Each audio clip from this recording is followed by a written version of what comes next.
Welcome in to a New Year's edition of the Zone Heads podcast. Happy New Year to all of you. I'm Brandon. He is Zach.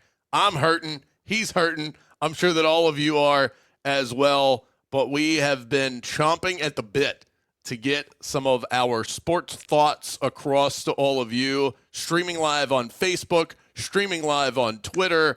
And Zach, a happy new year to you. How you feeling today? I just slammed some Cracker Barrel, so I feel like I'm greasing the wheels a little bit. Not me. I think I'm still in 2024. I don't think I've flipped over to the new year yet. I feel like I'm still like dragging my feet a little bit, and I'm having as much trouble breaking through the line as Ashton Genty did last night. Any New Year's resolutions before we get off and running?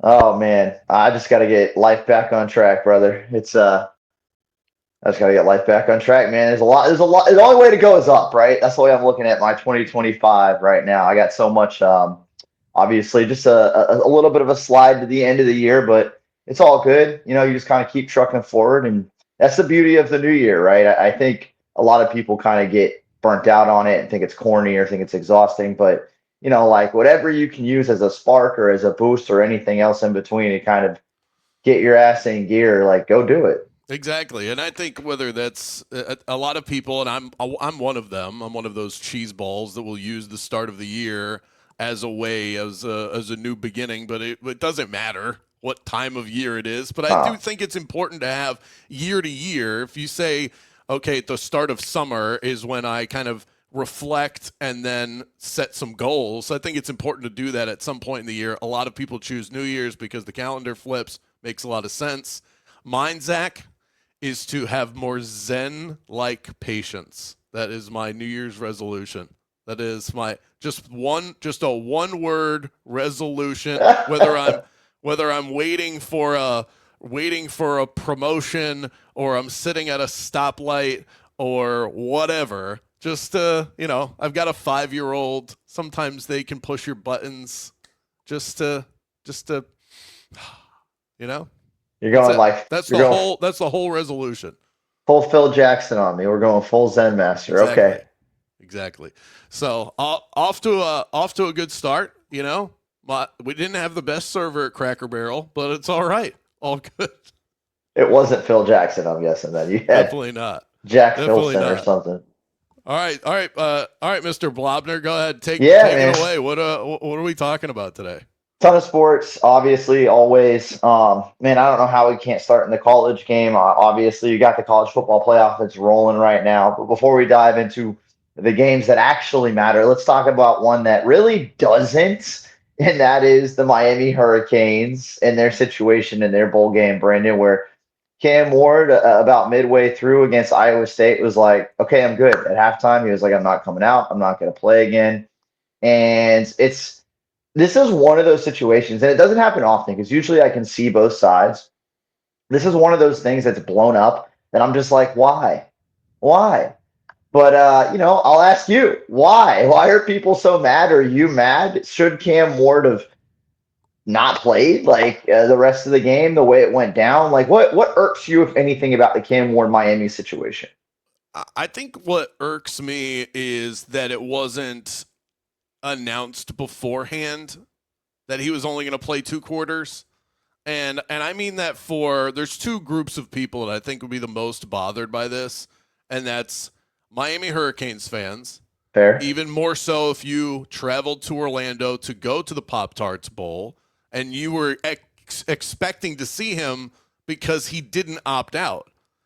And then there is, and this is a very large contingent of people that are paying attention to this stupid bowl game, the sports bettors out there. How can you feel confident betting on a college football bowl game, which is the majority of the interests that people have I know that not everybody bets, but if you're watching the Pop-Tarts Bowl, you're either a fan or you're betting on it. And I don't know how you can have any confidence when you watch these games thinking that there's a star that you've put your hard-earned money on and they opt out in the middle of the game. It's the world that you live in. If you place $1 on a sport, I get it, but to say that I'm not going to drop his NFL draft stock There are guys that don't play in whole games. Why would I dock him more for playing in 2 quarters and then not playing in the other two? It would be unfair to treat him any differently than I would someone who just straight opted out of a bowl game. But to say that I'm irked by it, definitely the case. I'm not there, man. I mean, first of all, I didn't expect him to play the whole game. I know that wasn't necessarily reported. I will agree that really, I think more than anything, this is Mario Cristobal dropping the ball and not saying it pregame, not saying it after the game. His head coach didn't do him any favors. At no point was his head coach like, yep, this is the way we planned it. Like, it's all good. I'm not mad at Cam. If you're a fan, though, that's mad at this, you're either, like you said, a better that lost, or you're a Miami fan that wanted to win. But again, this is a meaningless game. It doesn't matter. None of it matters, Brandon. That's why for me, I'm like, yes, it may matter to you on a personal level if you're a Miami fan or you're a better. If you're a Miami fan and traveled, guess what? You got to see an awesome first half. You got to see him light it up. And by the way, if you're a Miami fan that traveled, I don't know what your expectations were anyways. Your team already missed out on the playoff. They blew it against Syracuse at the end of the year. Like, to act like this is what really broke your heart. Cam Ward's the reason you even had anything to be heartful about. But like, what is stopping him or Mario Cristobal of saying he's going to play a little bit? I wouldn't expect him to play the whole game. 100%. No, but that's why I said it's on the head coach. Yeah, I don't blame Cam for that. I think Cam Ward wanted to break the FBS record for passing touchdowns. So I agree. It was at 156. Case Keenum held the record. He broke it, getting to 158, and then boom, popped out of the game. But that's not true, though. He threw 2 more touchdowns after that, didn't he? That wasn't right after the one that broke the record. He surpassed 156 by a couple of touchdowns. But I think that's why he played. I think he played to get to that point, and then maybe his idea the whole time was to just play a half. It's not the end of the world. Like I said, when we get to draft season, there are going to be people that try and use this against him. I think that's foolish. This was obviously premeditated by somebody. I don't view this as an Anthony Richardson situation where he's like, nah, I quit. I'm quitting on my team mid-game. I think he understood. I would hope that he communicated that to his teammates, because I would think when you're in the heat of battle, no matter what the game is, you want to win. So that's one part that we don't know. If he didn't communicate that to his teammates, that is a red flag. But if it was understood beforehand, hey, I'm going to break the record, I'm going to play 2 quarters and then have fun, guys. Yeah. Then on just like a scouting prospect level, I don't have a problem with it. And they'll get to the bottom of that. It definitely irked me, but I was very much on my. Did you lose money on it? Of course. Okay, yeah, you lost money. I don't want to. And honestly, that's the reason why. I had Iowa State money line the whole time. So at the end of the day, you're over here like, yeah, I'm good with it. I'm mad that he played the first half, to be honest with you. I should have cashed, because I honestly didn't think he was going to play. It's opt-out season. There's no point for it. And then if he does, like, I literally in my head was like, if he plays at all, it won't be the whole game. And without him, they can't win games. By the way, real quick before you pivot, I'm going to get up and grab something, because I'm going to do an impromptu. We've got a bunch of people following us on the live stream right now. I'm going to do an impromptu giveaway. Hold on. I love impromptu giveaways. I love impromptu things, and I do love giveaways. Impromptu giveaways are 2 of my favorite things. The first one of 2025 too. What a way to get it rolling here with the zone heads in the new year. Everyone's at home. They're chilling. We're talking about Cam Ward. I picked this up after Hurricane Milton. Him and DJ Lagway, they signed on with the Leaf Trading Card Company, and they released these refractor cards where if you bought it, all of the money went to Hurricane Milton relief in the state of Florida. So a really cool deal for 2 guys that are using their NIL in a positive way. And I thought, okay, this is what NIL was supposed to be at its best version of itself. So I want to support that. And it was only like $10. I ordered 1 Cam Ward and 1 DJ Lagway. They sent me 2 Cam Wards. So I have an extra right here. Hit me up, DM, Facebook, or Twitter, where we're streaming this show live right now. And the first person to do it, I will send you this card myself. That's pretty sweet, man. That's a pretty sweet deal. And listen, I know there's people people looking at that and they're like, that card would have been worth more, if he won a Heisman, if they got into the Yeah. playoff. But you don't know what kind of NFL prospect he's going to Could be the be. first overall pick, And then that card's value goes, whoop, whatever it's at right now. It can only increase. That's the beauty of the draft and everything to come. I threw the other one in the trash because I was upset that he opted out, but this one right, I'll give away. Right next to your empty Pop-Tart wrapper that it was next to. Yeah, again, it is what it is. I do want to shout out the Pop-Tart Bowl, by the way. I thought it was a fantastically done. It's the best bowl to watch that's not playoff, like just in terms of the antics that the bowl game has. By far the best one. I mean, Duke mayonnaise is up there. I like what the Cheez-It Bowl does too. Outback Bowl for a while now, known as the ReliaQuest Bowl, not as cool. The Outback Bowl was pretty cool with the shrimp. And anyways, bowl season's fun. The bloomin' onion. Yeah, bro. Who didn't want to be the bloomin' onion? But those are games that really don't matter. That's why you need Pop-Tarts. That's why you need bloomin' onion. That's what bowl season is supposed to be. It's supposed to be fun, and the Pop-Tarts Bowl is just lapping everybody else when it comes to having fun, marketing your product.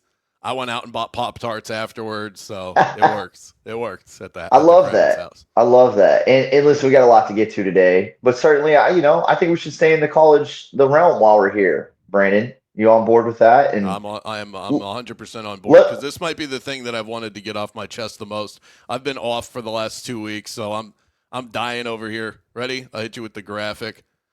Has the college football playoff expansion been a bust? This is essentially my victory lap here, Zach, because I tried to tell everybody when they expanded this playoff that it was a bad idea, and then we had the first round from hell that was absolutely useless. Nobody needed to see this, and then everybody beforehand, when everyone's crying about expansion and fairness and college football, but they do it in college basketball, and it's so much fun, and there's room for Cinderella. They are different sports.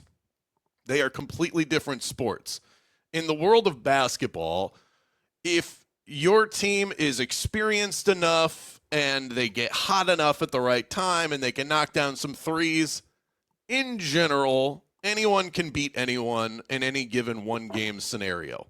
It doesn't work like that in football. You have these big-bodied SEC and Big Ten schools that just recruit a different level of athlete that are going up against schools that just cannot compete on a recruiting level. It's different playing fields. And then so when you get to and it's not all just conference-based. This is also just in terms of overall quality of team. Penn State, SMU, I needed to see SMU play in a playoff game. What a waste of everybody's time. Indiana, who had one difficult game on their schedule this year, they got blasted. They get into the college football playoff, and what do? Lay an egg against a superior Notre Dame team. Clemson, who is really average at best this year, wins the ACC. They trip their way into the college football playoff, and what happens? They get mollywopped by a real football team in Texas. Even Tennessee, who comes from the big bad SEC, and they've got a massive recruiting budget, but they're not on the same playing field as Ohio State. Not a contest. These were awful games. We never needed to see them, and it has completely halted the momentum of this playoff. It's not interesting. Is there anybody that's just at the edge of their seat waiting to see how this thing plays out? There's zero momentum to it. The reason it works in college basketball is because you have built-in momentum. You go from 68 to 32 to 16 in a matter of 3 days. This has been stretched out over the last 2 weeks, and it hasn't even been interesting. Awful idea. They'll never put the toothpaste back in the tube, but I was right from the beginning. No, you weren't.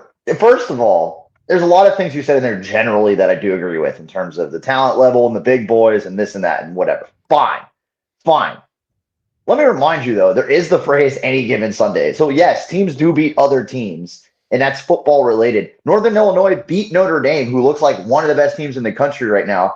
We've seen the Appalachian states. I'm pretty sure you're in Orlando where UCF, version 1 of Scott Frost, made some things happen. So, you got to remember, it is year one. Happen. I will say in terms of So year let one, it was Cinderella in. awful. Let one. Just let Right. Cinderella So in. That would be my so point. UCF that year, if they had a playoff, should have been the Cinderella. yeah. I have no problem with what we saw last night. Boise State hung around for a little bit. They wound up Yep. just final score wise, they got smacked, but it was a good game. Boise State Mhm. should have been the one Cinderella that was playing with the big boys. I like the idea of letting a Cinderella in. This idea that we needed to let in 6 or 7 of them was a waste of everybody's time. Well, I understand that. First things first, I do think the format's going to need some tweaking, and I think that a lot of people are going to agree with that after this is all said and done, just in terms of who's allowed in, how you get this thing set up. But to make it jump to 12, you had to kind of appease a lot of different people in a lot of different places. So I wouldn't be shocked if they do tweak it a little bit, if they do make it better, if they do have different teams in different categories. But you mentioned like Tennessee was one of the better teams in the SEC, and they got smacked.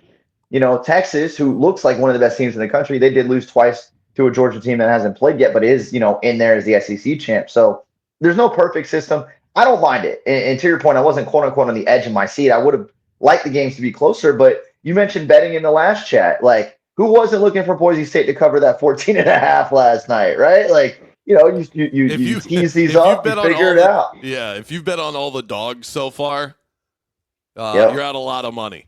Yeah. Nobody's covered. Not And I one. think I think back to your point, like a lot of people have done that because we love Cinderella. Like, who wants to bet on Penn State if you're not a Nittany Lions fan? You want to bet Boise State. So the fact that all these dogs are losing means a lot of people are probably losing money too, which is also soured, I think, the taste in folks' mouths. And let me be clear, this take of mine is dissimilar to the one that I had on Cam Ward because I did lose money on Cam Ward opting out. They would have covered that spread. I've been on these favorites. I kind of sniffed this out from the beginning.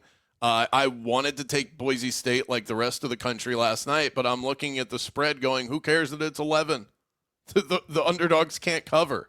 And here I am again today as we're recording this right now and streaming live on Twitter and Facebook. I want to take Arizona State plus the 13, but I don't know how you can bring yourself to do that when not a single underdog has had the ability to cover yet. Also, thank you, Brian. Happy New Year to you as well. But What's up, Brian? Happy before New we Year, move man. on, are you on any of these games today? I like Oregon plus 2. There's an underdog that I'll take because they probably shouldn't even be the underdog. Yeah, of course. I think Oregon's the best team in the country. I think they've been it all year. So I'm with you on that. I think generally speaking, though, the fact that we're able to bet these games and they exist, even if you're losing money, like that's good for all of us sports fans. It's good for football fans, and it's during this time of year where we have so much free time because of the holidays. So Yeah. regardless of those outcomes, I'm appreciative of the extra football and the opportunities to talk and bet and do things. But yeah, I'm all over Oregon. I mean, I'm going to bet the favorites until we get to the semis, and then we'll kind of look at it again after this round. So But you're yeah. on. So you're on Oh, Texas. besides Oregon. No. Sorry. So you're like Texas, and Yes. then what's the other one? Why am I blanking on this? Oh, Notre Dame. Oh, well, Notre Dame I and just Georgia. mentioned There's Notre another Dame in tight. front of yeah. There's another tight spread. I have Notre Dame to win the whole thing, so I'm going to lay off of that one Wow. because I think Notre Dame can win the championship. Nice little payout there if they do it. I think they're better than Georgia, and Georgia's now dealing with a backup quarterback too. So we'll see how much egg is on my face for making that statement. Well, it's going to be fun though. That's part of the Yeah, 12-team playoff. We get to keep watching and enjoying it. exactly. In playoffs are a beautiful thing, and the NFL is trying to roll towards theirs for sure. And I think that as we move to the Bucs and Baker, you and I have talked about them the last few weeks, where they were at after the bye, what the seasons looked like, and the whole time. And you can go back and look. Like I have posts about this before the season even started. I said I think the Bucs were going to hit a rough patch before the bye week. I didn't know they were going to lose Chris Godwin and Mike Evans for a stretch on top of that as well. But I said the whole time, I think they end up taking a step forward, winning 10 games, winning a division, making the playoff, and then we'll kind of see what it looks like from there. But this is a squad who's very much on track to do so. And Atlanta on the other side, they flipped it over to Michael Penix Jr. Fun game against Washington. They end up losing. The Bucs are in the driver's seat, and they beat the brakes off a Panthers team that's looked a lot better these last few weeks and played tough games against that same Bucs squad, against the Chiefs prior. They won a couple games. Bryce Young looks like he's figuring it out a little bit. None of that was really in play after the first couple, the first part of that game against the Bucs this weekend. So the Bucs, I think, are in a really good place, Brandon. and we talk about it every week. We know the hierarchy, we know the teams, the sexy squads, the top dogs in the NFC. But where are the Bucs in that chat? Like, because I feel like they do have to be in it in some capacity. I mean, it's first of all very impressive what they've been able to do, even against the competition they've done it against, which I think has been the only knock of this recent run is that they haven't taken down a team that makes you go, oh, okay. I mean, they've done it this season, but in Mm-hmm. the current stretch of games where they've played out of their minds, it's been against teams that you're quote unquote supposed to beat. But the Panthers gave the Eagles a run. The Bucs just whacked them 48-14. It's the NFL. You can never take too much away from a team because of a schedule. And I don't care who you're playing against. Tossing 5 touchdowns is really impressive. What Bucky Irving has done.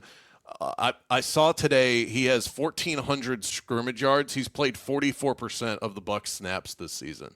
I mean, he's amazing. He has some of the best vision that I've seen in the NFL.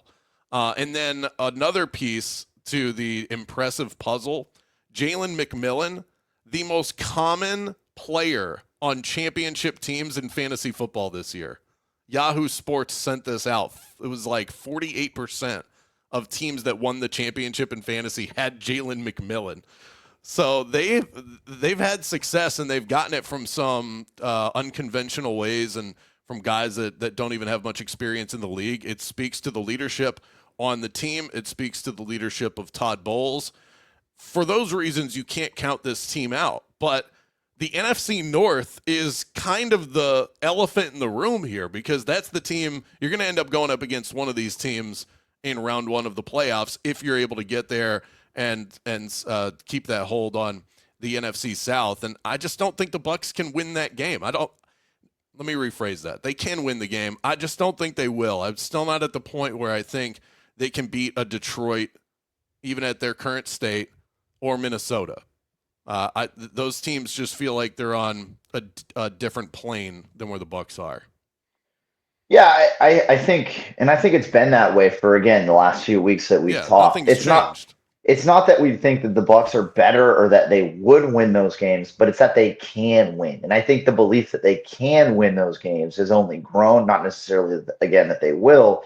It does help them that they're going to have home field, assuming they take care of business against the Saints and are hosting from the NFC South in Tampa Bay in that first round. I mean, look, I get it.